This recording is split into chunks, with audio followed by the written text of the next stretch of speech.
வணக்கம்.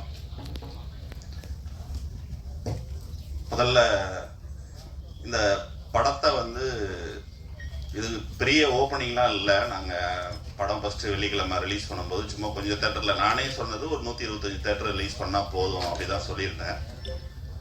125 தேட்டரு வெள்ளிக்கிழமை காலையில் 150 ஆச்சு, சாயந்தரம் 175 ஆச்சு, சனிக்கிழமை காலையிலலாம் 230 தேட்டர் ஆச்சு. படம் நல்ல படங்கள் நிறைய வருது. ஆனால் இந்த ஜோ படத்தை இது நல்லா இருக்கு அப்படின்னு மக்கள்கிட்ட கொண்டு போய் சேர்த்தது ப்ரெஸ் தான். இதே இடத்துல எல்லாருக்கும் படம் போட்டு காமிக்கும்போது நான் இங்கே தான் உட்காந்து நானும் பார்த்தேன் படத்தை.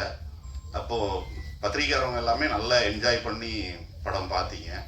அதுவே எனக்கு பிடிச்சிருந்தது. அப்புறம் நான் வெளியில் எழுந்திரிச்சு போயிட்டேன். அடுத்து நீங்கள் சொன்ன ரிவ்யூ இதை மக்கள்கிட்ட எடுத்துகிட்டு போய் சேர்த்ததுனால தான் இந்த படம் இந்த இடத்துக்கு வந்திருக்கு.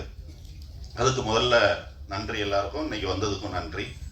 அதே மாதிரி இந்த படத்தை இவ்வளோ அழகா பண்ணது இந்த டீம். இது தனிப்பட்ட ஒருத்தர் பண்ணாங்கன்னு சொல்ல முடியாது.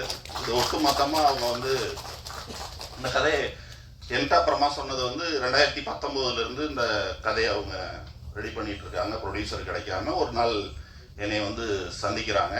இது இவங்களோட டீம் ஒர்க்கு தான். எல்லாரும் ரியோ, ஹரி, சித்து, மியூசிக் டைரக்டர்லாம் அவரோட மேக்சிமம் எஃபோர்ட்டை போட்டார். எல்லாருமே கேமராமேன் எல்லாருமே ஒரு டீமாக கடுமையான உழைப்பால் வந்தது தான். இதில் இந்த படத்தில் வேலை பார்த்த யாரையுமே எனக்கு முன்னாடி தெரியாது. இந்த படம் பண்ணுறதுக்கு முன்னாடி தெரியாது. இந்த மாதிரி ஒரு கதை இருக்குது அப்படின்னு சொல்லிட்டு ஏகன் தான் ரியோ என்கிட்ட அழைச்சிட்டு வந்தார். நம்ம இப்போ படம் பண்ணுற ஐடியாலாம் இல்லை, சரி கேட்போமேன்னு கேட்டோம். ரொம்ப பிடிச்சிருந்தது. சரி இளைஞர்கள் இருக்காங்கன்னு பண்ண ஆரம்பித்தோம். சரியான நேரத்தில் படத்தை எடுத்தோம், சரியான நேரத்தில் ரிலீஸ் பண்ணோம். ரொம்ப சக்ஸஸ்ஃபுல்லாக வந்திருக்கு. இந்த தனிப்பட்ட முறையில் இல்லாமல் இந்த ஜோன்ற படம் இந்த இடத்துக்கு நிற்கிறதுக்கு உழைச்ச, தெரிஞ்சும் எனக்கு தெரியாமலும் சப்போர்ட் பண்ண அத்தனை பேருக்கும் நன்றி.